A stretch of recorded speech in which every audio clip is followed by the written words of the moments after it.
আল্লাহর আইনের ভিতরে বরকত আছে না নাই বলেন তো? নাক ঢাকা উচিত তো। নাক কিন্তু আসলে সমস্ত ভাইরাসের প্রবেশদ্বার হচ্ছে চোখ, নাক, মুখ। চোখ, নাক, মুখ, সমস্ত ভাইরাস, যত ভাইরাস ঘোরাফেরা করে সব কিছুর প্রবেশদ্বার হলো চোখ, নাক, মুখ। এই জন্য মেয়েদেরকে মুখটা ঢাকতে হচ্ছে। তাহলে মুখটা ঢাকলে নাক ঢেকে গেল, মুখটা ঢেকে গেল, ভাইরাস থেকে বাঁচবে না? বাঁচবে।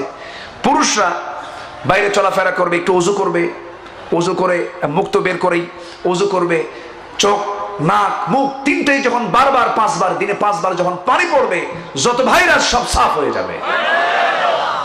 এই জন্য লাইফ স্টাইল হতে হবে ইসলামের, নন ইসলামের। বলেন কি স্টাইল? ইসলামের স্টাইল আমরা ধরবো। জোরে বলি ইনশাআল্লাহ। প্রত্যেক বাড়ির মা বোনদেরকে আমরা বোরকা পরায় দেব।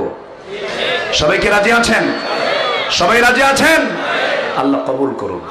জোরে বলি আমিন। আরো জোরে আমিন।